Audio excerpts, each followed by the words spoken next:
Hola, hola a todos, ¿cómo están? Espero que se encuentren muy bien. Bueno, llegamos por fin a lo que es uno de los teóricos que no es del más largo, pero sí de los que hemos visto, tiene un gran contenido de presentaciones, porque justamente hoy el tema que nos invita a conversar son las técnicas de recolección sanguínea. Vamos a hablar un poquito de cómo vamos a recoger la sangre capilar, la sangre venosa, cuáles son las técnicas, método abierto, método cerrado. Entonces, este contenido hace que se extienda un poco la presentación. Vamos a intentar hacerlo lo más dinámico que se pueda para que nadie se aburra, pero bueno, sepan que de todo lo que vamos a conversar, la clase 4 y 5 son como la más pesada, si se quiere. Pero bueno, intentemos que sea llevadero para todos. Esta va a ser nuestra hoja de ruta para poder desarrollar la clase de hoy y vamos a arrancar hablando dos palabras de lo que es la técnica de recolección arterial porque nunca en la policlínica a ustedes le va a llegar alguna orden que diga gasometría arterial. Principalmente tenemos que saber que es una técnica médica. Hay muchas personas que ya tienen un training bastante interesante en esto, entonces cualquier enfermero entrenado también lo puede llegar a hacer, pero bueno, es una responsabilidad médica todas las consecuencias que puede llegar a tener esta función. ¿Tá? Saber que la gasometría arterial se utiliza para principalmente medir lo que son las presiones de los gases. Y bueno, hasta por acá nos quedamos nosotros porque nos queda por afuera de lo que vamos a hacer en la policlínica. Sí vamos a hablar, por ejemplo, de lo que son las técnicas de recolección capilar. ¿Qué es lo que pasa? Acá les intento mostrar cómo es la vascularización de lo que es el miembro superior y claramente esto, uno de la experiencia ya sabrá que cuando tiene alguna lesión en lo que son los pulpejos de los dedos, el dedo sangra y sangra mucho.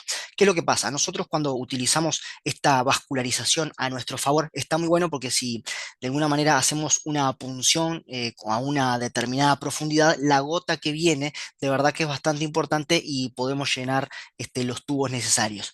Pero hay diferentes cuestiones que debemos saber de esta zona. Ustedes ven acá que en realidad tenemos una mezcla de lo que son arteriolas, vénulas y capilares, que cuando uno pincha se mezclan un poco los valores de referencia de la sangre venosa y de la sangre capilar arterial. Es por eso que muchas veces vemos que los valores de referencia en lo que es la sangre capilar es un poquito diferente a los valores de referencia de la sangre venosa. Es porque justamente existe este cortocircuito, si se quiere, de la unión de las arteriolas con lo que son las vénulas. Otra cosa interesante que tenemos que saber cuando nosotros pinchamos acá y uno con tal de que salga flujo empieza a ordeñar el dedo. En este caso no se debe hacer el ordeñe porque de alguna manera al apretar toda esta zona también estamos contribuyendo a que diferentes fluidos también vayan hacia el tubo y de alguna manera podríamos estar diluyendo las concentraciones de los analitos que estamos midiendo. Entonces, cuando se acuerdan en uno de los teóricos que dijimos, si yo llego a tener un accidente, exposición a sangre, es necesario el ordeñe, pero cuando lo estamos haciendo para con un paciente, para obtener muestras de los pacientes, no es necesario porque estaríamos contaminando la muestra. ¿Cuándo vamos a ir a lo que es el pulpejo, por ejemplo? En la policlínica, si se quiere, muy poco, porque esto se utiliza más que nada para lo que es la glicemia postprandial, ¿no? Sobre todo los pacientes diabéticos que se controlan la glicemia con el hemoglucotes, pero por ejemplo, vamos a ver, hay un teórico de pesquisa neonatal donde la punción capilar se hace en el talón, sobre todo claramente para los recién nacidos, evaluar diferentes enfermedades.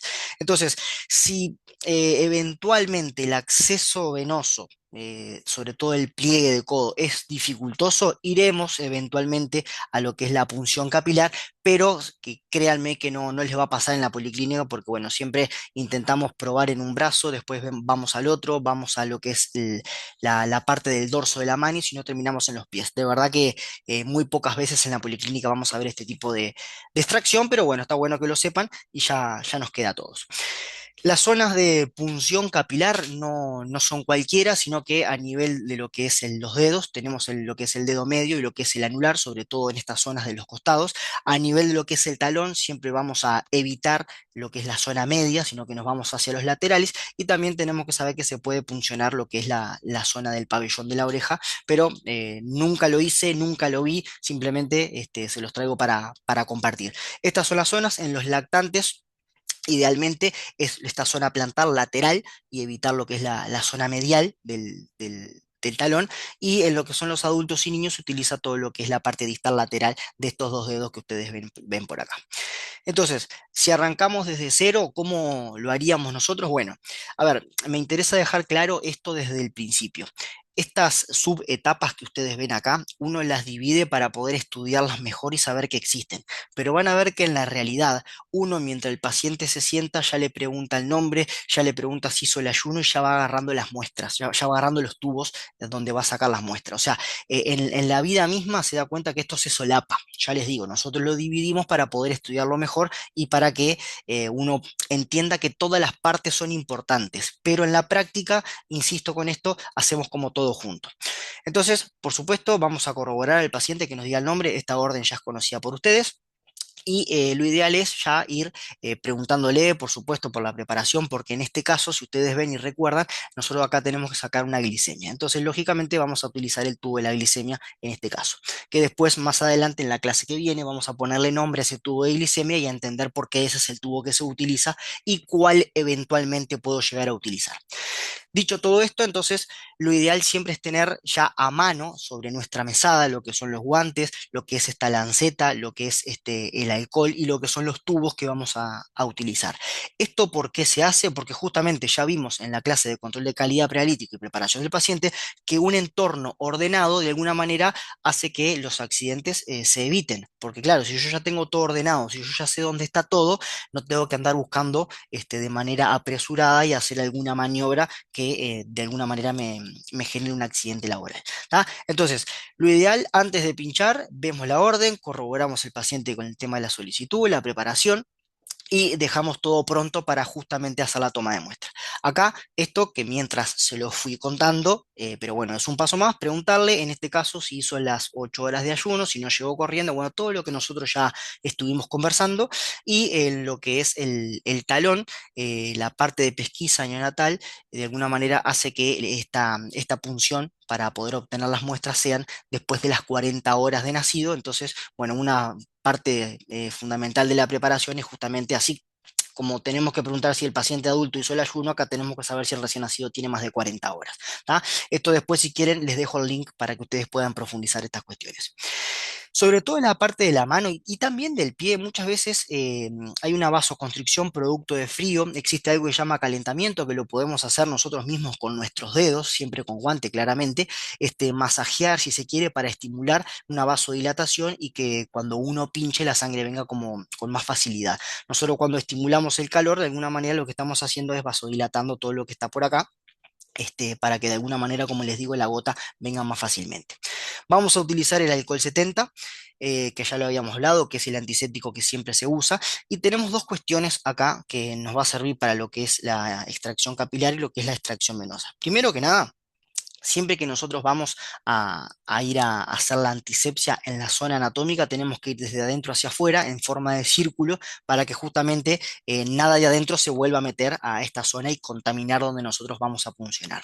Y otra cosa fundamental es que tenemos que dejar evaporar totalmente porque si yo pincho arriba de esto que está lleno de alcohol 70, la sangre se me hemoliza y no es la idea. Entonces, con alcohol 70, con círculos concéntricos, de alguna manera vamos de adentro hacia afuera y vamos a hacer la punción con lanceta, como les voy a mostrar ahora, pero cuando esté totalmente seco el alcohol 70 para evitar la hemólisis que se los dejo acá abajo. Entonces, bueno, va de la mano con lo que le venía contando. ¿Por qué hay que dejar secar para evitar la hemólisis? Esto lo vimos también nosotros en esta clase, donde dijimos que la hemólisis es el error más frecuente por una mala técnica de recolección o por el alcohol que no se seca antes de la punción. Nosotros podemos estar generando una hemólisis que claramente es criterio de rechazo. Todo lo que ustedes ven acá de mala técnica, de que las agujas no van de la mano con el cuerpo de la jeringa, lo vamos a ir viendo a medida que pase la presentación. Ahora, la toma de muestra propiamente dicho, vieron que, insisto con esto, lo dividimos para estudiarlo mejor, pero es todo un continuo. ¿Qué es lo que sucede? Después de haber hecho la antisepsia, nosotros tenemos estas lancetas. Si no tenemos lancetas, no vamos a tener más remedio que utilizar una aguja. ¿Qué pasa? La ventaja de la lanceta con la aguja es que cuando yo retiro este dispositivo de protección, si se quiere, de alguna manera esto me queda así y esto es lo que yo voy a apoyar en lo que es la parte del pulpejo, en este caso del paciente adulto, o del talón, en este caso el recién nacido. ¿Qué es lo que sucede? Esto cuando yo hago fuerza hacia abajo, es decir, apretando el pulpejo o apretando el talón, de alguna manera tiene un resorte que se va para adentro y acá hay una aguja que sale y entra de manera muy rápida. Lo interesante de esto es que la salida de la aguja es de cierta cantidad de centímetros que de alguna manera genera cierta profundidad, entonces hace que la gota que salga sea bastante poderosa.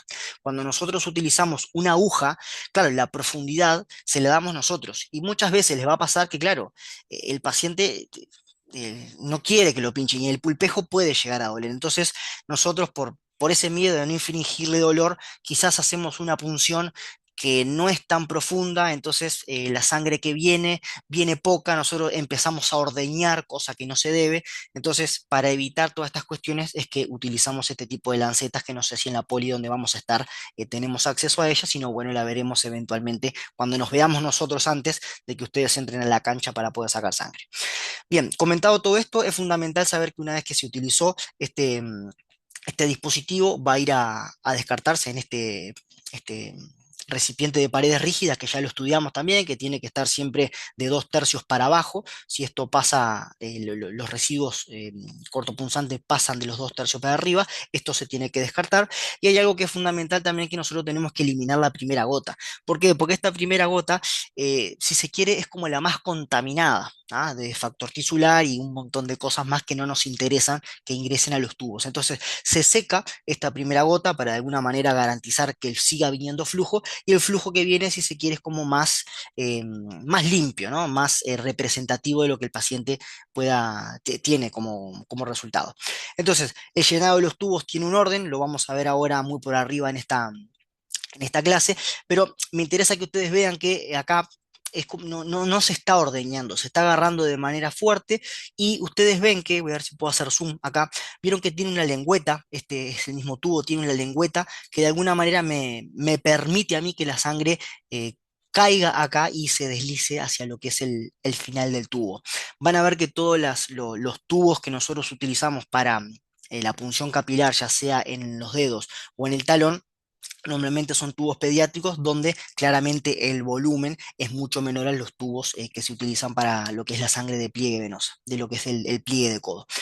Acá lo que yo les muestro es la recolección de lo que es la recolección de la punción de dedo, y acá lo que tenemos es un papel donde de alguna manera el talón se va apoyando en estos círculos. Y acá donde yo les comento y los invito a que vayan en alguna parte de este canal, creo que está en la fisiopatología, la bioquímica neonatal, donde justamente esta es la técnica que se utiliza, porque bueno, el recién nacido puede llegar a tener alguna enfermedad que no la manifiesta ahora.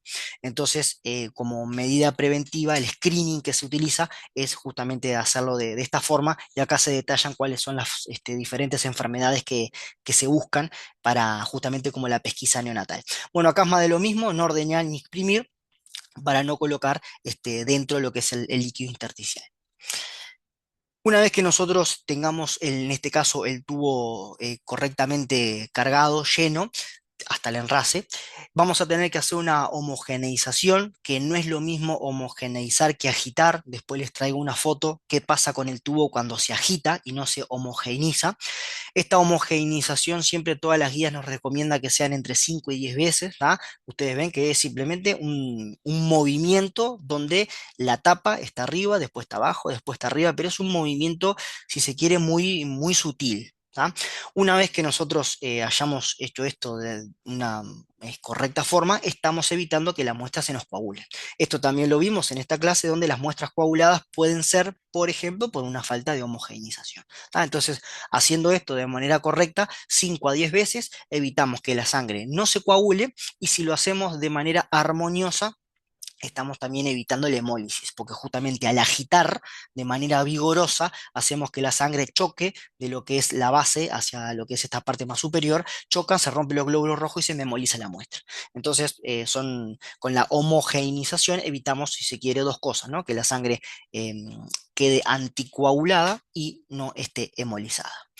El tema del etiquetado. ¿Cuándo vamos a etiquetar? Siempre vamos a etiquetar después después de que nosotros hayamos cargado la sangre en el tubo y siempre en presencia del paciente. Es decir, el paciente no se levanta de la silla hasta que nosotros hayamos retirado todos sus tubos. ¿Y esto por qué? Porque se ha visto de que, claro, el paciente se va, yo me quedo rotulando, ya inmediatamente se sentó otro paciente, entonces terminamos con un paciente todo y arrancamos con otro. No arrancamos con otro paciente sin haber terminado el anterior. Acá hay un tema fundamental del etiquetado, que cuando lo hacemos a mano hay datos que tienen que estar sí o sí como nombre, apellido y cédula. Esto mínimo. Después, muchas veces, raro que nosotros pongamos origen policlínica, pero hay otros tubos que, por ejemplo, que vienen de piso, que, por ejemplo, puede decir sector A, sector B, sector C, pero son datos que suman, pero fundamental nombre, apellido y cédula para una correcta identificación. Esto pasa si nosotros lo tenemos que poner a mano. Ustedes en la policlínica van a ver que los pacientes llegan con su orden y con una tira de etiquetas que esta cantidad de etiquetas, de alguna manera está escrito el tubo que yo debo sacar. Por ejemplo, acá, si esta orden hubiese dicho, no sé, estoy inventando, glicemia, ionograma y BDRL, nosotros vamos a tener la cantidad de etiquetas que vamos a tener que pegar en el tubo de delta, en el tubo seco, y en el tubo de parina eventualmente. ¿Tá? Entonces la cantidad de etiquetas nos va a dar una pista a nosotros de la cantidad de tubos que tenemos que sacar. Ahora, ¿cómo se pegan estas etiquetas? Porque acá tenemos otro problema. Nosotros sabemos que los equipos automatizados leen de esta forma, entonces la etiqueta tiene que quedar pegada de manera vertical, ni en diagonal, ni haciéndole tipo bufanda al tubo, sino que tienen que leer de esta manera, porque si no el equipo automatizado es un problema para la gente que está dentro, que tiene que reetiquetar todos los tubos. Entonces es una pérdida de tiempo. Y a su vez el reetiquetado también somos humanos. Capaz que pongo la etiqueta de Rodríguez arriba de la de Pérez y eso no está bueno. Entonces, acá tengo un videito, a ver si le puedo dar play. Tengo que cambiar de puntero. Tucu. Déjenme ver dónde está la opciones de flecha acá. Entonces, acá lo que tengo es un videito de cuando se etiqueta mal, de modo bufanda, como le decimos, ¿no? Donde esto claramente no es lo correcto. ¿Qué es lo correcto? Voy de vuelta a cambiar el puntero porque me gusta más el láser. Ahí va. Cuando nosotros tengamos la etiqueta, nosotros la vamos a colocar de alguna manera que quede sobre la etiqueta, voy a ir para atrás, que quede sobre esta etiqueta. Es decir, lo que ustedes van a ver, esto que de alguna manera oculta toda la etiqueta del tubo, no. ¿Por qué? Porque de alguna manera yo tengo que dejar ver esta zona lila que justamente concuerda con el color del tapón. Hoy todos los tapones son universales y todo el mundo sabe que el tubo violeta es el tubo de EDTA, pero siempre es de buena práctica llamar al tubo por el nombre. En este caso diríamos el tubo de EDTA. Si decimos tubo lila, todo el mundo va a saber que es el tubo de EDTA. Pero bueno, como buena práctica y buenos profesionales que somos, intentemos llamar al tubo por el nombre. ¿Qué es lo que sucede? Si yo de alguna manera coloco la etiqueta de esta forma, puedo ver que este es el color lila. Y como les acabo de decir, el lila en el 99% de los casos va a corresponder siempre al tubo de EDTA. Entonces, ¿qué pasa? Si yo pierdo el tapón, de alguna manera yo sigo viendo esto y a su vez a mí me permite ver el enrase. Vamos a estudiar que hay tubos que tienen una marca donde me indican a mí hasta dónde tengo que cargar la muestra. Si yo cargo esta etiqueta, si yo pongo esta etiqueta tapando toda la etiqueta original, esta acá, claramente no veo ni el color y claramente no veo el enrase. Entonces, esta es la forma correcta que ustedes van a tener que etiquetar los tubos. ¿Qué pasa? Los tubos a su vez también tienen como una lengüeta acá arriba que me indica a mí que la etiqueta tiene que ser de acá para abajo. Entonces, si nosotros quisiéramos etiquetar, nos quedaría así. Veríamos esta lengüeta acá arriba y esta zona, en este caso amarillo, de lo que es el tubo de obtención de suero. Y ven que todos tienen lo mismo. Entonces la etiqueta en estos casos quedaría ahí y quedaría ahí. Esto de alguna manera ya les digo porque si eventualmente el tapón se descarta o pasa algo, yo sé frente al tubo que estoy. Este es el etiquetado, este es el etiquetado correcto. Este estilo bufanda no me sirve. Por supuesto que la diagonal tampoco. Y bueno, claramente envolver tres tubos en una misma etiqueta eh, no tiene sentido. Entonces, acá lo que les traigo es, son dos. Opa, se me fue la diapo. Vamos a agarrar nuevamente la opción de puntero, poner la flecha. Acá lo que yo les traigo es cómo no se debe hacer, porque ustedes ven que acá me queda la parte de la espalda del tubo, digamos, o sea, no puedo llegar a ver después de centrifugado si esta muestra está hemolizada. ¿Por qué? Porque justamente tengo la etiqueta original de un lado y tengo la etiqueta pegada por nosotros del otro. Entonces esto no me permite la visualización. La manera correcta es esta, donde tengo la etiqueta del tubo, voy a poner de vuelta, tengo la etiqueta del tubo, que es esta, la original, y arriba tengo la etiqueta que me va a imprimir la etiquetadora. Entonces, cuando yo hago esto correctamente y lo doy vuelta al tubo, cuando lo centrifugo, de alguna manera puedo ver si esto está emolizado o no está emolizado. Y también ustedes ven que me permite ver esta marca que es el enrase, que de alguna manera facilita si este tubo puede ser aceptado o no puede ser aceptado, que después profundizaremos en esas cuestiones. Comentado todo esto, ¿por qué nosotros decimos que el etiquetado tiene que ser después de extraer la sangre? Porque ¿qué pasa? Si nosotros preetiquetamos todo antes, imagínense que tenemos un paciente que tenemos que sacarle todos estos tubos, ¿no? Un tubo seco, un tubo de citrato, un tubo de delta y un tubo de glicemia. Entonces, ¿qué es lo que pasa? Nosotros naturalmente dejaríamos todo esto arriba de la mesada y sacamos sangre. Puede pasar que esto es un ejemplo, ¿no? Pero con este ejemplo quiero que vean el impacto y todos los errores que estaríamos evitando si lo hacemos correctamente. ¿Qué es lo que sucede? Muchas veces pasa que yo no tengo una punción fácil y es una punción dificultosa, entonces no puedo quizás sacar todos los tubos. Entonces, si yo etiqueto todo de antemano, hay tubos que quizás puedo llenar, que se van a ir a procesar, y este tubo quizás no lo puedo llenar, porque vamos a aprender que lo que se realiza en este tubo lo puedo hacer en este.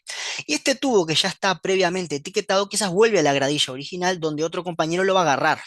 Entonces, es para de alguna manera minimizar que la sangre que entre acá, que por ejemplo es del paciente Rodríguez, claro, pero va a quedar con la etiqueta de Pérez.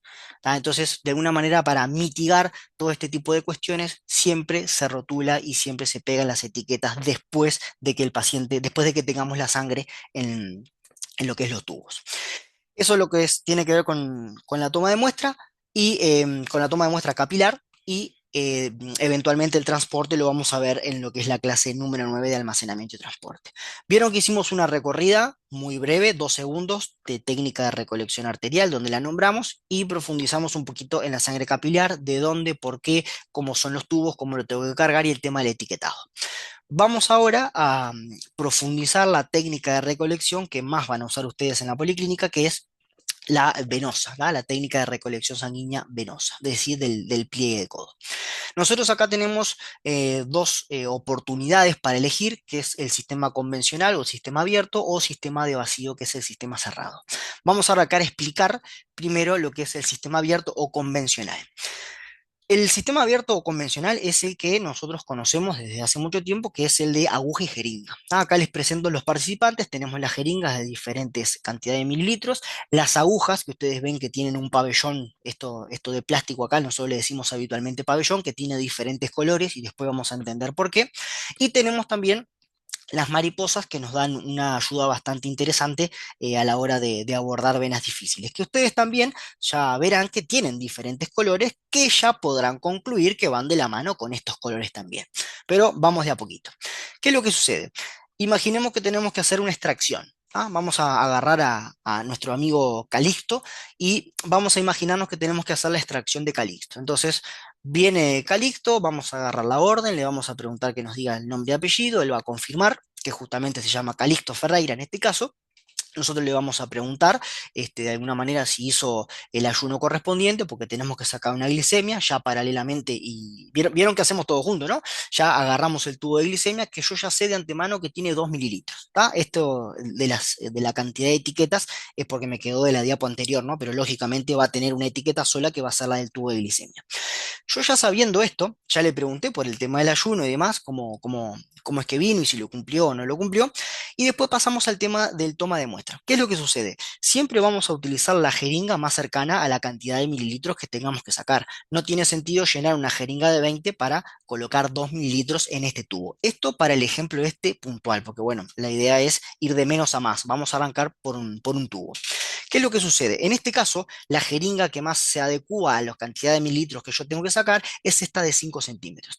Las jeringas normalmente vienen envueltas en una especie de sachet, por decirlo de alguna manera, que tiene acá como una especie de hendidura que nos facilita la rotura del envoltorio para poder sacar la aguja y poder sacar la jeringa.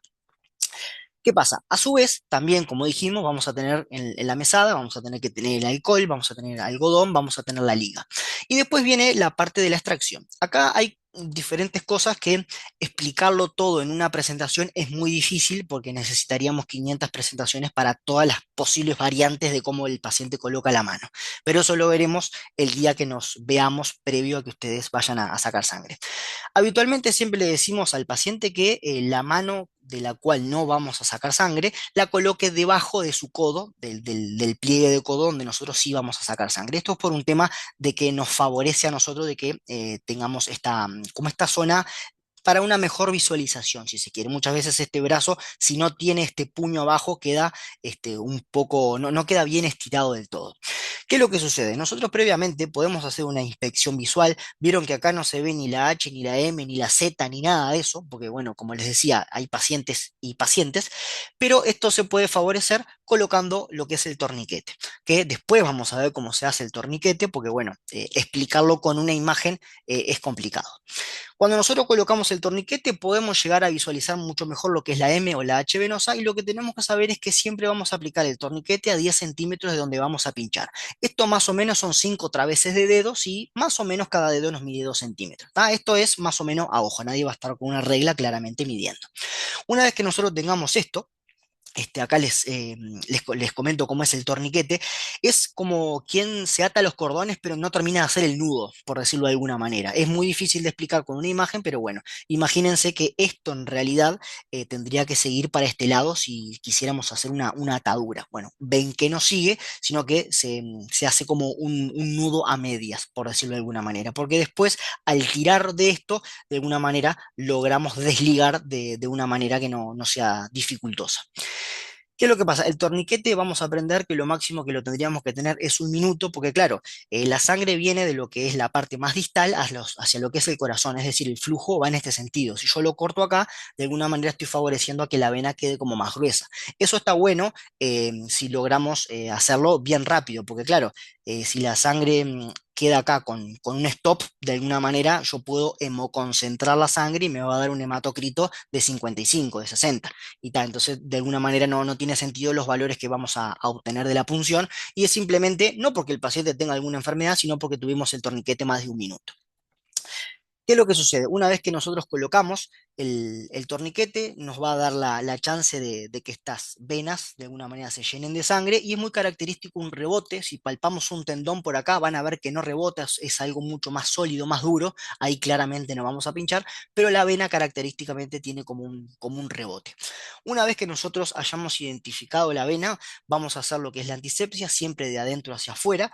Lógicamente, una vez que hayamos hecho la antisepsia, esta mano que palpó tendría que irse. Acá claramente, como es la imagen, no me deja hacerlo, pero una vez que hayamos hecho la antisepsia, la próxima vez que toquemos va a tener que ser para pinchar. Tenemos que recordar, voy un segundo para atrás, que todo lo que es el alcohol 70 que quede por acá tiene que evaporarse solo y nosotros no nos tenemos que apurar a hacer la punción porque si queda alcohol, de alguna manera estamos favoreciendo a que esa sangre pueda hemolizarse.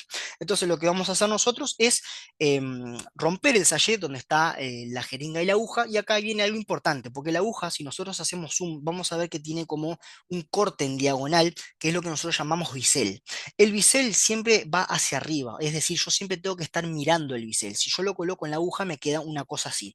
Es decir, el bisel tiene que estar hacia arriba y los mililitros yo también los tengo que estar mirando, porque lógicamente si tengo que sacar 2 mililitros tengo que ver hasta dónde retiro el émbolo.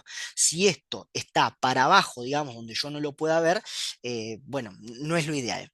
Entonces, ¿qué es lo que sucede? Bisel siempre hacia arriba porque se vio que facilita la canalización de la vena y a su vez al paciente le gatilla menos dolor. Entonces, con la mano hábil, nosotros lo que vamos a hacer es, primero que nada, voy a ver acá. Esta mano, acá yo lo estoy relatando para un derecho. El derecho acá agarra la aguja y con la mano izquierda lo que intenta hacer es tensar la piel. Cuando yo tenso la piel, de alguna manera logro fijar la vena identificada y al tensar la piel hago que el paciente tenga un estímulo, porque claro, acá va a tener un estímulo doloroso, pero si yo le aplico presión acá, el estímulo doloroso se diluye. Entonces es una estrategia que vale, que es fantástica, ¿no? Porque me ayuda a fijar lo que es la vena. Le tenso la piel y le genero ese estímulo que me minimiza la punción. Entonces, tenso la piel, fijo la vena y la aguja va siempre hacia la dirección del flujo sanguíneo. El tema del ángulo entre 15 y 30 grados es lo que dice la bibliografía, pero claramente esto es paciente dependiente. Una vez que nosotros estemos en vena, acá, justo voy a ver si puedo hacer zoom. Acá, la parte del pabellón de la aguja, que vendría a ser esto acá, cuando nosotros estamos en vena, es lo primero que se llena de sangre y es lo que me pone en la pista a mí que estoy adentro de la vena. Hay diferentes situaciones que a ustedes les va a pasar que están en vena y este pabellón no se moja, digamos, no, por el lado de adentro no llega sangre a él. Pero bueno, eventualmente cuando nos pase eso, veremos cómo resolvemos porque nos puede pasar. Pero a nivel teórico, ahora este pabellón transparente está justamente hecho para eso, para que uno vea cuando estamos en vena porque hay un montoncito de sangre que se acumula acá y yo después tengo que retirar el émbolo. ¿Qué es lo que sucede? Una vez que nosotros entonces entramos en sentido del flujo, esta mano que ayudó a tensar va a ser la que va a terminar agarrando el émbolo. ¿Para qué? Para retirar hacia atrás. Una vez que nosotros hayamos visto que tenemos los 2 mililitros que vamos a cargar, por eso estos números tienen que estar arriba para ver cuánto estoy cargando. Una vez que nosotros llegamos a los 2 mililitros, esta misma mano es la que va a desligar. Vieron que nunca suelto la jeringa, claramente. Cuando se desliga, ¿tá? Esta mano ahora quedaría libre, lógicamente, porque retiró el émbolo. Tengo la cantidad de mililitros. Esta mano fue a desligar. Una vez que desligó, me queda libre. Me queda libre que para agarrar el algodón. Entonces, claro, cuando colocamos el algodón, lo que hacemos es, al mismo tiempo que colocamos el algodón, retiramos nosotros lo que es se me fue la diapo, retiramos lo que es la aguja y que el paciente quede apretándose. Ahora, yo tengo que llenar el tubo. ¿Qué es lo que pasa? Primero que nada tenemos que descartar esta aguja. Lo que yo les voy a mostrar ahora es una de las formas que se puede hacer. Hay un montón más y les voy a contar cómo lo pueden hacer en la policlínica también. Lo ideal es que en esta forma que yo les voy a contar, nunca se debe agarrar, nunca se debe intentar sacar la aguja desde adelante. Es decir, siempre vamos a ir a buscar la aguja desde atrás, porque si vengo desde adelante, lógicamente corro el riesgo de pincharme. Entonces voy siempre desde atrás. Ustedes van a ver que acá es simplemente una pequeña fuerza que tenemos que hacer para poder sacarla y vamos a ir siempre a descartarla. Después, ¿qué es lo que pasa? Lo que van a ver acá, esta animación, es para gente que ya capaz que tiene un poco de cancha con las extracciones, donde esta mano que le queda libre la agarra y con su pulgar se ayuda a sacar lo que es el tapón. Lógicamente después, sin el tapón, simplemente tenemos que hacer este movimiento y el tubo se llena por algo que se llama capilaridad. No es porque esto sea un capilar, sino porque en realidad cuando la sangre toca en contacto con el tubo, llega a esta zona, parece como si fuera un capilar.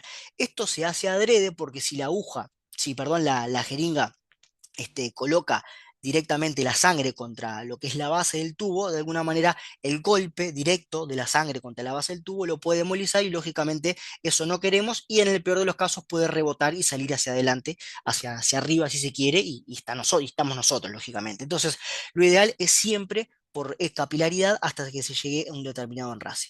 Una vez que nosotros hayamos de alguna manera colocado la sangre en el tubo respetando el enrase, esto se va a tapar y claramente lo que vamos a hacer es descartar en bolsa roja, como ya aprendimos lo que es la jeringa. Nosotros vamos a homogeneizar como aprendimos y de alguna manera vamos a colocarle la etiqueta que corresponda y lo vamos a mandar para que se realice el transporte correspondiente hacia el laboratorio, que esto lo vamos a ver en lo que es la clase número 9 de cuando veamos almacenamiento y transporte.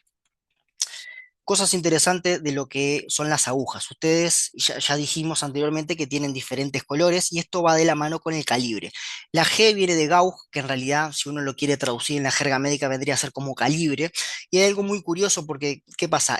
Cuanto más pequeño el calibre, o mejor dicho, cuanto más pequeña es la G, de alguna manera más grande es el calibre.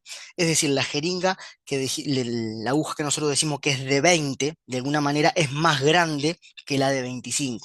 ¿Tá? Es como que, como les pongo acá, cuanto mayor es el número de G, es decir, en este caso 25, más delgada es la aguja. O dicho al revés, cuanto más pequeño es el G, más grande es el calibre de la aguja. Es lo mismo de diferente manera. Normalmente ya vamos a encontrar siempre de que todas los envoltorios ya traen lo que es la jeringa, que puede ser de 5, de 10 y de 20, y ya tienen una aguja 21. ¿Tá? 21 vendría a ser esta aguja acá, que es como la estándar que de alguna manera siempre viene en el envoltorio. Pero muchas veces nosotros necesitamos abordar, por ejemplo, quizás una vena que con una aguja 21, la aguja 21 podríamos romper esa vena, entonces iríamos y optaríamos por una 23, porque sabemos que el calibre es menor, que eso lo vamos a discutir ahora más adelante. ¿Qué es lo que sucede? Cuando nosotros vamos de lo que es el pliegue de codo hacia la parte más distal, a lo que vendría a ser el dorso, nos encontramos que cada vez que nos vamos hacia distal, los vasos normalmente suelen ser más pequeños. Entonces, acá podemos llegar a utilizar o alguna de estas agujas o eventualmente una mariposa. Estamos siempre acostumbrados a que si vamos a lo que es el dorso, utilizamos una mariposa, pero ¿qué es lo que sucede? Podemos llegar a utilizar también una aguja con un calibre, que el calibre sea más pequeño que, por ejemplo, la 21 para poder abordar estas venas acá. En este caso, por ejemplo, tengo acá una jeringa de 5 con una aguja 23, donde de alguna manera podemos hacer esta maniobra. ¿Tá? Por supuesto que vamos a ligar. Acá tenemos la gravedad a favor, porque le podemos decir al paciente que coloque la mano hacia abajo, por lo menos por unos segundos, para que tenga este relleno venoso. Y acá sucede lo mismo. Podemos llegar a ver que este pabellón se cubre de sangre, poniéndonos en la pista de que nosotros estamos en vena. Y después, en realidad, es retirar el émbolo hacia atrás. Lo que estamos más acostumbrados, porque nos da como más maniobrabilidad esta tubuladura, es usar en lo que es la mano las mariposas, donde justamente enchufamos lo que es la jeringa con la mariposa. Noten que acá la mariposa es celeste, lo mismo que acá. Y lo que hacemos es simplemente entrar a la vena que nosotros elegimos, y con la mariposa pasa lo mismo. Tenemos este dispositivo transparente donde nos ponen la pista si estamos en vena o no. La mariposa se puede agarrar de dos maneras: o la agarro desde acá atrás, o le puedo juntar estas alas en la parte medial si se quiere. La agarro como, no sé, tendría que mostrárselos para no estar inventándome algo que quizás no lo podamos imaginar. Pero lo vamos a ver antes de que ustedes vayan a hacer las extracciones. Se puede agarrar de atrás o juntando estas dos aletas para poder ingresar. Después, lógicamente, lo que vamos a hacer es retirar. Acá les dejo el ejemplo. Acá, por ejemplo, esta mano ustedes ven que está agarrando la mariposa de este lado. Todas estas fotos que yo les estoy mostrando son de una guía que nosotros utilizamos para, justamente, les damos como bibliografía a ustedes. Y acá noten ustedes que está agarrando lo que es la mariposa desde la parte, vendría a ser de esta parte, o si no, también la puede agarrar de sus aletas cuando estas aletas quedan para arriba, ¿no? Porque estas aletas claramente son flexibles, al ser de plástico las puedo agarrar desde acá arriba también. ¿Qué es lo que sucede? Vieron que tengo mucho más maniobrabilidad porque tengo la tubuladura, pero claro, no me puedo alejar mucho porque si no, esto sale del lugar, y esto es como un resorte. Acá es donde vienen muchas veces los accidentes, porque claro, la tubuladura, cuando uno saca la mariposa de lo que es el envoltorio, esta tubuladura está enroscada y por más que uno estire la tubuladura tiene un recuerdo de haber estado enrollada. Entonces, claro, si a mí se me zafa la mariposa de acá, automáticamente viene para acá. Entonces, esta mano es la que termina sufriendo el accidente. Es por eso que de alguna manera tenemos esta precaución de que por un lado aspiro y por el otro lado me aseguro de que la mariposa no se mueva. Insisto con esto es una de las tantas formas que se pueden hacer. Cuando nos veamos, les mostraremos cuáles son las otras opciones que tenemos. ¿Ah? Porque, insisto con esto, si mostramos todas las formas, nos queda una presentación de 500 diapositivas y no es la idea. ¿Qué es lo que sucede? En algún momento voy a tener que desligar porque yo ya cargué, ya tengo en mi jeringa la cantidad de sangre que necesito. Y acá también lo que hacemos es desligamos y en algún momento le vamos a tener que poner al paciente el algodón. Acá donde nosotros siempre le decimos, señor o señora, cuando yo retire lo que es la mariposa, usted se aprieta el algodón. Es decir, el paciente va a tener el algodón acá, su mano, que la otra mano del paciente va a estar apenitas tocando el algodón y nosotros le decimos, señor o señora, cuando yo saque la mariposa, usted recién ahí se aprieta el algodón. ¿Por qué? Porque si hacemos cosas en simultáneo, el paciente saca el brazo cuando no lo tiene que sacar, ya es un problema para todo. Esto es simplemente para evitar accidentes. Dejando las reglas claras de antemano, el paciente entiende que tiene que apretar cuando la mariposa no esté. ¿Qué es lo que sucede? Acá les estoy mostrando lo contrario a lo que les acabo de narrar. Por ejemplo, acá el profesional lo que hace es sostener el algodón y noten ustedes lo peligroso que es porque me queda la aguja muy cerca de la otra mano. Entonces, estas cuestiones se pueden hacer, lógicamente se pueden hacer, pero a la hora de evitar accidentes es como que es la que menos nos gusta. ¿Tá? Por eso les digo que hay infinita cantidad de posibilidades de hacer esto que les estoy contando, pero bueno, tengo que elegir alguna para poder hacer la presentación. Entonces, una vez que el paciente se sostiene acá, nosotros vamos a sacar la mariposa. Y acá también tenemos dos opciones. Una de ellas es sacar la mariposa, traer la mariposa y descartarla acá adentro, que me va a quedar agarrada con la tubuladura, y nosotros después, de alguna manera, desenchufar esta zona acá y por gravedad cae lo que es la mariposa. La otra es esta que yo les traigo acá, es sacar la mariposa, de alguna manera desabrochar esta zona acá y descartar la mariposa. Es lo mismo, ustedes verán acá que justo acá no es proporcional la mano con la mariposa, pero noten que con esta forma, de alguna manera la aguja siempre queda cerca de mi mano. Entonces, nada, hay que tener cuidado, se puede hacer lógicamente, pero hay que tener cuidado. Insisto con esto, la otra, voy a ver si lo puedo dibujar para que por lo menos nos queden dos opciones. La otra es, imaginen que yo tengo voy a intentar dibujar acá una especie esta vendría a ser la jeringa, ¿estamos de acuerdo? Acá, esto que les quiero dibujar acá vendría a ser esta parte acá, y lógicamente acá vendría la tubuladura, ¿está? Y acá tendríamos lo que es la mariposa. Entonces, claro, cuando uno hace este movimiento, ya la mariposa está dentro y simplemente con nuestra mano sería sacar esta zona de acá y la mariposa caería por un tema de gravedad, lógicamente, y nosotros no tendríamos contacto con la aguja. ¿Tá? Esta que yo les estoy mostrando si se quiere, es un poco más riesgosa, pero se puede hacer. Bien, entonces, después lo mismo, vamos a tener que llenar el tubo y acá es exactamente lo mismo que vimos, de la misma forma, se hace por capilaridad para evitar todo lo que ya comentamos. Una vez que el tubo esté correctamente cargado y etiquetado, lo vamos a colocar en un lugar específico que ustedes van a ver para lo que es el almacenamiento y transporte. Eso es lo que tiene que ver con el sistema convencional abierto. Después hay muchas cosas que ustedes van a aprender en la práctica misma, hay atajos que van a aprender en la práctica que claramente serían inabarcables en un teórico que pretende ser de iniciación. Vamos a entrar ahora a hablar un poquito de lo que es el sistema cerrado o sistema de vacío. ¿Cuáles son los protagonistas de este sistema? Tenemos por un lado camisas, por otros agujas y por otro lado mariposas, ¿tá? Ustedes ven que acá ya hay algo distinto comparado con el sistema abierto, que el sistema abierto ya viene en el mismo envoltorio la aguja con la jeringa. Vieron que acá tenemos cuestiones separadas. ¿Qué pasa? Cuando entramos a ver las agujas, nos encontramos que la aguja de alguna manera viene en este estuche de protector, donde tenemos en este caso el color verde. Ya sabemos que el color verde por defecto es la aguja de 21, ¿tá? Cuando vimos las escalas de los calibres, esto es 21. ¿Qué sucede? Acá trato de dibujar el mismo dispositivo, pero de forma transparente. Ustedes ven que tiene una aguja acá y de este lado tiene como una especie de capuchón, de goma.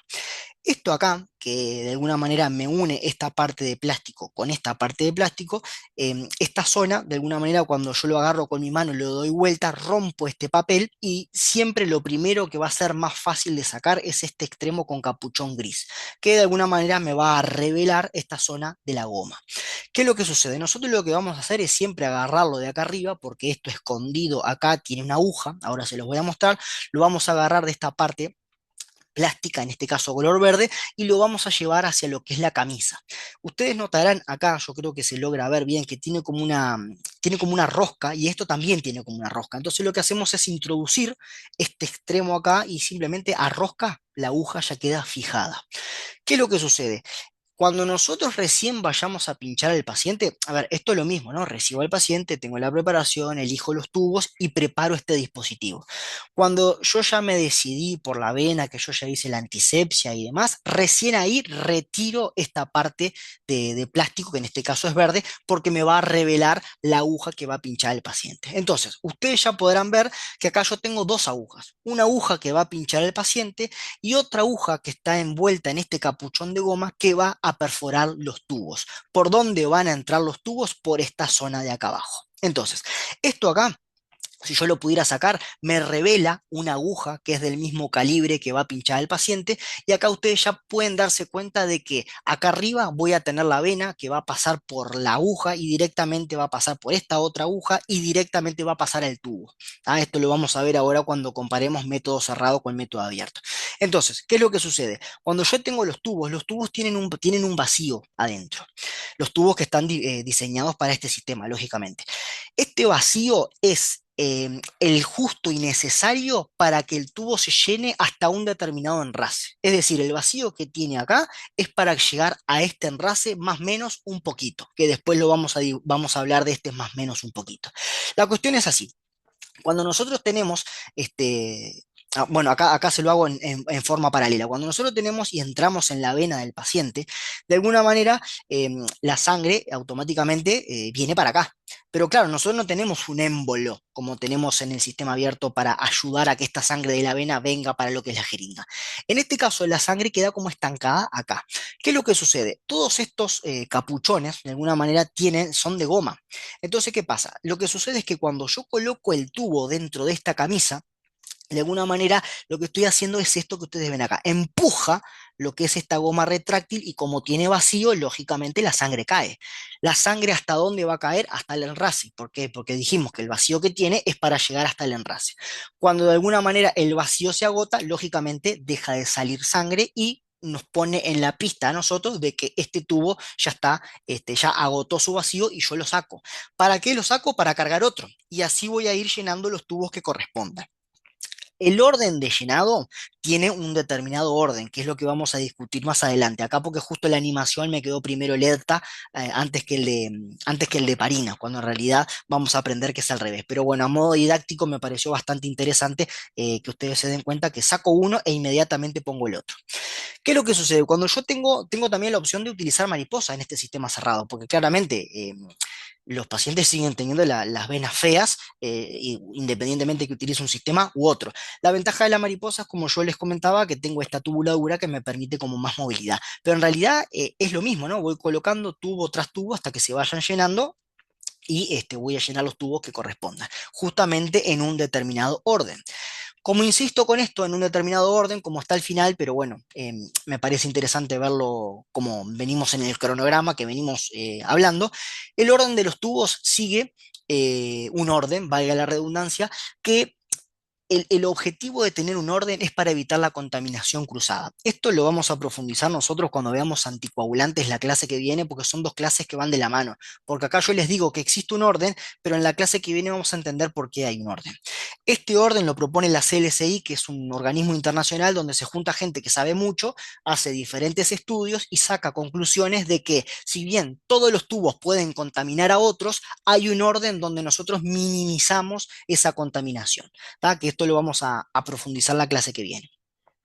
Hay una consideración importante que hay que tener en cuenta. ¿Qué pasa? Cuando yo estoy utilizando el tubo el sistema de vacío y estoy utilizando una mariposa, nosotros sabemos muy bien que, por lo que lo conversamos en el orden de llenado de los tubos, el primer tubo que se llena es el citrato. Voy para atrás, ¿se acuerdan de esto, no? Primero hemocultivo, como no vamos a sacar hemocultivo en la poli, el primer tubo a llenar es el de citrato. ¿Qué es lo que pasa? Cuando yo quiero llenar el de citrato, nosotros tenemos que saber que esta tubuladura, de alguna manera, tiene aire acá adentro. Más o menos, esto lo que hay acá son 0,5 mililitros que hay de sangre que, claro, en el tiempo cero está ocupada por aire. Entonces, lógicamente, cuando nosotros colocamos el tubo de citrato, esperamos que se llene de menos, pero no porque haya poco vacío, sino que parte del vacío se gasta, si se quiere, en drenar este aire. Es por eso que cuando utilizamos una mariposa en el sistema cerrado y el primer tubo de llenar es el tubo de citrato, utilizamos lo que se hace la estrategia de tubo de rescate. Es decir, utilizamos un primer tubo que después vamos a descartar porque claramente está por debajo del enrase. Y este tubo de citrato me garantiza a mí que al siguiente tubo de citrato, que es el que vamos a aceptar, de alguna manera este vacío ya esté con la sangre porque el anterior ofició de rescate, justamente. Este tubo de alguna manera no va a tener que lidiar con el vacío, con el aire que hay acá, porque el anterior ya se encargó de eso. Entonces, lo que hacemos es justamente utilizar como tubo de rescate el tubo de citrato, el primero se descarta y el segundo es el que se acepta.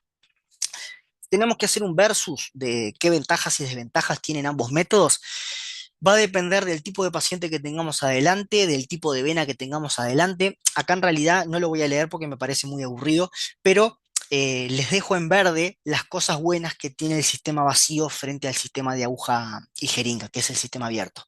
Esto es a gusto de cada uno. Hay gente que se encuentra más cómoda con el sistema de vacío, hay gente que nos encontramos más cómodas con el sistema de aguja y jeringa, pero nada, los dos cumplen la misma función por un tema de bioseguridad, que la sangre pasa de la vena al tubo, el sistema de vacío es fantástico. En ese sentido, es muy bueno.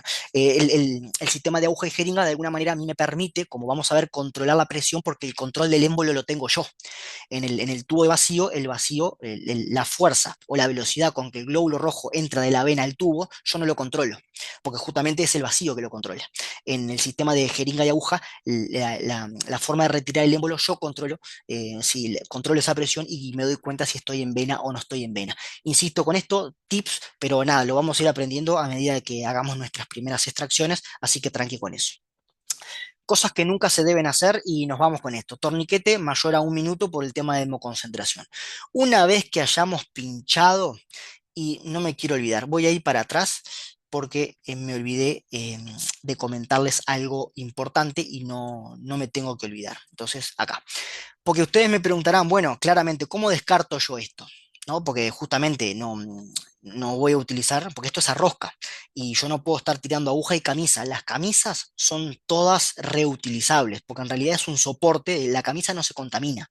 ¿Ah? Entonces, ¿qué es lo que pasa? Esto que es a rosca, voy a intentar dibujarme acá una especie de descartador, que no es el descartador que hemos estado viendo, que es el descartador rojo, que tiene la boca con tapa negra, que normalmente aparece acá arriba. ¿Qué pasa? Estos descartadores tienen una boca que de alguna manera tienen imagínense que tienen una forma donde la aguja entra de determinada manera y cuando entra la aguja acá para ser descartada, me permite a mí hacer como una rosca, si se quiere, esto hay que verlo chicos, me permite hacer una rosca estando la aguja acá adentro y de alguna manera estos vértices que ustedes ven acá hacen como tope en esta hendidura y a mí me permite girarlo. Como esto se arrosca, lo giro, la aguja siempre va a quedar mirando para abajo y acá arriba siempre a mí me va a quedar la camisa. Es por eso que la camisa se reutiliza. No se les ocurra claramente para sacar esta aguja meter el dedo por acá adentro, ¿no? A ver, les cuento esto que parece joda, pero bueno, muchas veces venimos de muchas horas de guardia, estamos cansados y bueno, las cosas pasan, son momentos tontos y pensamos que por hacer palanca acá abajo vamos a sacar esta aguja. No solo que no la vamos a sacar, sino que en realidad nos vamos a estar pinchando. Esto en realidad se los cuento porque no me pasó a mí, pero conozco gente que le ha pasado. Pero nada, el tema de los descartadores, sepan que existen descartadores con hendiduras específicas para poder descartar la aguja como corresponde. Bien, ahora sí, vamos vamos a seguir. Menos mal que me acordé porque si no me quedaba incompleta la diapo y no estaba buena. Entonces, seguimos. ¿Dónde habíamos quedado acá? Maniobras que nunca se deben hacer es el tema de reencapuchar, por eso me había acordado. Cuando utilizamos el sistema abierto y esta aguja ya está utilizada, lógicamente esto nunca lo podemos hacer. ¿Por qué? Porque tenemos un tema de bioseguridad. Aparte no tiene sentido reencapuchar algo que después vamos a tirar. Entonces, esto una vez que se utiliza, lo descartamos como hemos aprendido en el descartador de rígido, que justamente está para eso. Otra cosa que no se puede hacer es mezclar los dos sistemas. Ustedes van a ver prácticas, no tan buenas prácticas, donde se utiliza un tubo de vacío con el sistema abierto. Y acá tenemos dos problemas. Uno que es de bioseguridad, porque si yo le erro el capuchón, directamente la aguja va a mi mano. Y acá ya nos ponemos todos nerviosos, porque claro, esto es un accidente laboral. Y otra cosa es porque Imagínense que yo hago esto bien, la sangre, cuando yo de alguna manera utilizo un sistema con el otro, tengo más chance de que se me hemolice. Y esto tiene un porqué y cuando uno lo explica, la gente lo entiende y lo deja de hacer. Este muñeco anatómico acá, que no tiene nada de anatomía, sino que en realidad es para ver el dibujo, nosotros tenemos un flujo de sangre que sabemos que siempre va de distal hacia lo que es el corazón.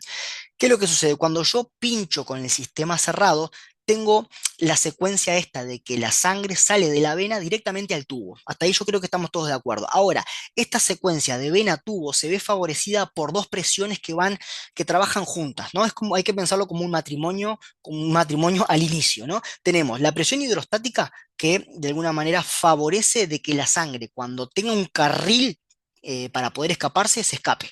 Entonces, de alguna manera, cuando yo ingreso con lo que es la aguja, ya le estoy creando ese carril. Entonces esa presión hidrostática hace que ya la sangre automáticamente se venga para acá.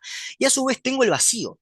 Estas dos fuerzas actuando conjuntamente establecen un flujo que es armonioso, estable y sin turbulencia. Y me garantiza a mí un volumen, el volumen que me marca el enrase. Entonces tenemos dos fuerzas que actúan de manera positiva. ¿Qué es lo que pasa? Cuando yo hago esto, me encuentro con dos fuerzas opuestas, porque por un lado yo tengo el tubo que tiene vacío que empuja para abajo, pero claro, acá yo tengo que ganarle a lo que es el émbolo, lo que tengo que ganarle a esta fuerza del émbolo, que en realidad está, este émbolo no se mueve ni para arriba ni para abajo, está estancado acá. Entonces, claro, el vacío de alguna manera tiene que luchar con esta fuerza de rozamiento y hemos aprendido que toda fuerza de rozamiento siempre va opuesta al movimiento natural que tiende, en este caso, el movimiento de la sangre. Entonces, claro, imagínense ustedes ser un glóbulo rojo y venir por este sistema, claro, se da todo armonioso, tengo dos fuerzas que me impulsan. Ahora, acá el pobre glóbulo rojo se encuentra con que lo chupa el vacío del tubo, pero a su vez tiene que ganar la fuerza de rozamiento. Esto lo que hace es que el glóbulo rojo se estire y se molice. A su vez, el vacío eh, que tiene este tubo, que está el vacío está fijado para que llegue a esta zona, claro, como tiene tal fuerza que ganarle al émbolo, de alguna manera tengo menos sangre, entonces me queda mal enrasado. Entonces tenemos dos problemas, no solo que se me embolizó, sino que tengo el tubo mal enrasado. Y otra cosa que hemos visto es que mucha gente agarra y dice, bueno, tal, no importa, le doy un ayudín. Y el ayudín es apretar el émbolo y esto tiene dos problemas, porque en realidad lo que yo estoy haciendo es metiendo presión positiva acá y tengo dos opciones. O de alguna manera genero presión positiva acá y hago que, que la tapa salga, exponiéndome a mí a diferentes fluidos, en este caso sangre, o de alguna manera cuando yo hago presión, esto acá es una unión que está hecho mínimamente, ¿no? La unión de lo que es la jeringa y la aguja. Entonces, cuando yo coloco presión, puedo hacer que la misma presión me desarticule esto y también haciendo que salte sangre para todos lados. Entonces, tres motivos por no hacer esto, porque se me emboliza la sangre, porque el tubo me queda mal enrasado y por un tema de bioseguridad. ¿Qué otra cosa no se debe hacer? No se debe agitar, sí homogeneizar. Acá yo les traigo, esto es la sangre del mismo paciente, lo único que el tubo de heparina se homogeneizó correctamente, cosa que cuando se centrifugó quedó un plasma perfecto, y este es el tubo seco que lo agitamos de manera adrede, un agite vigoroso, como quien prepara un trago, imagínense, que justamente lo que hace es, vieron que quedó todo espuma, ¿no? Justamente lo que estamos haciendo acá es rompiendo todos los glóbulos rojos por esta agitación que cuando lo centrifugamos la muestra estaba molizada. Entonces, esto claramente no se debe hacer. Otra cosa que no se debe hacer, lo que ya hablamos, esta mano tiene que estar tironeando de este otro lado. ¿Por qué tengo más chance de pincharme acá? Porque el paciente al sentir dolor capaz que me saca el brazo. Y obviamente al sacar el brazo hay un tema de reflejos nuestros para evitar cualquier percance, pero claro, las manos no están posicionadas en el lugar correcto. Y esta aguja de alguna manera puede terminar en mi dedo gordo y no tiene sentido. Lugares que siempre debemos evitar, muchos. Primero que nada, pinchar del lado de una mastectomía. Cuando las pacientes cuando las mujeres de alguna manera se someten a una operación de mama por algún tipo de cáncer o cualquier cuestión, de alguna manera también pueden llegar a perder todo lo que es los ganglios linfáticos de lo que es el brazo. Entonces, claro, cualquier edema que uno genere por un pinchazo no puede ser drenado de manera eficiente porque le falta toda la cadena linfática. Entonces, no tiene sentido pinchar ahí porque además de edemas le podemos generar algún tipo de infección. Fístulas, jamás pinchamos fístula. La fístula es una maniobra que los pacientes se realizan para lo que es diálisis Lógicamente, si pinchamos una fístula la podemos trombosar y estamos en un problema. Arriba de una vía, es decir, tenemos una vía y pinchamos 5 centímetros más arriba. No tiene mucho sentido porque, claro, si por esa vía pasaron potasio o pasaron algún fármaco, yo con pinchar 5 centímetros más arriba justamente estoy recogiendo todo lo que le pasan por la vía. Entonces, arriba de una vía y a través de una vía, cuando le pasaron medicación antes, no tiene sentido. Si esa vía no ha sido utilizada y va a ser utilizada para eventualmente reponer algún ion o pasar algún fármaco, pero si no ha sido utilizada, sí, se puede sacar sangre. De los hematomas no, ahí hay mucha sangre estancada, hemolizada, no representa el estado del paciente. Zonas con edemas tampoco, hay mucho líquido ahí alrededor de lo que es perivena, que estaría contaminando la muestra, y las cicatrices y quemaduras tampoco, primero porque duele muchísimo, y a la palpación, en realidad, palpar arriba de una cicatriz no tiene tanta sensibilidad nuestra mano como si palpa piel sin cicatriz, ¿no? No sentimos el rebote de la vena, aparte cicatriz es piel sobre piel, le estaríamos generando un dolor al paciente que no tiene sentido. Antes de irnos, si bien tenemos muchos cuerpos de jeringas, cuerpos me refiero a la cantidad de mililitros que puede llegar a abarcar cada jeringa, no es que, o sea, tenemos que utilizar la aguja adecuada para el cuerpo de jeringa. ¿Por qué? Porque tenemos riesgo de hemólisis. No hay una fórmula que me permita a mí hacer una asociación entre qué cuerpo de jeringa debo utilizar y conjugarlo con qué aguja. ¿Qué pasa? Cuanto más, o sea, el riesgo de hemólisis está dado por muchos factores. Acá les traigo dos. La velocidad de aspiración, es decir, cuanto más rápido yo retire el émbolo cuando estoy en vena, claro, los glóbulos rojos tienen que pasar más rápido por una zona muy estrecha, entonces se puede embolizar. Y claro, si yo, por ejemplo, agarro un cuerpo de jeringa muy pequeñito, por ejemplo, este acá, que claramente ustedes ven que es 1 mililitro, o agarramos el de 5 mejor. Imagínense el cuerpo de jeringa de 5 mililitros y yo le coloco una aguja de 25. Cuando se hace esta unión, cuando yo retiro el émbolo, la cantidad de glóbulos rojos que tienen que estar pasando por un calibre muy pequeño es muchísima. Ustedes imagínense que quieran pasar 100 personas por una puerta. Lógicamente algún herido va a haber. En este caso el herido es el glóbulo rojo y me genera lo que es la hemólisis. Entonces, de alguna manera, evitamos la hemólisis cuando utilizamos estos cuerpos de jeringas con estos calibres de aguja. Em, la aguja 21, ustedes ya, por eso es que viene por defecto en estas jeringas. La aguja 21, de alguna manera la puedo conjugar con cualquiera. Pero lo que debo evitar es, por ejemplo, agarrar un cuerpo de jeringa de 20 con una aguja de 25. Entonces, la presión que yo ejerzo con el émbolo es muchísima y a su vez la cantidad de sangre que tiene que pasar a cierta velocidad por un lugar tan estrecho me termina embolizando la muestra. ¿Tá? Esto de alguna manera lo tratamos de evitar porque si es una punción dificultosa, si es dificultosa, bueno, adaptémonos para que logremos sacar sangre, pero que la muestra no esté embolizada por estas cuestiones que les acabo de comentar. Chicos, teórico creo que es el más largo. Nada, cualquier cosa, como siempre, me mandan mail, mensaje, lo que ustedes quieran. La idea es darles lo básico al principio, porque el aprendizaje en este sentido, sobre todo de extracción, tiene que ser un poco escalonado, ¿no? Vemos la parte teórica, practicamos con brazos anatómicos, vamos a la cancha y después tiene que ser un círculo, ¿no? Entiendo lo que estoy haciendo de forma práctica y voy al teórico para ver para qué. Entonces, con ese círculo es como que vamos a terminar de refinar la técnica para, bueno, garantizar lo que es una buena calidad de la muestra. Chicos, nada, me despido, nos vemos en la clase que viene. Saludos para todos.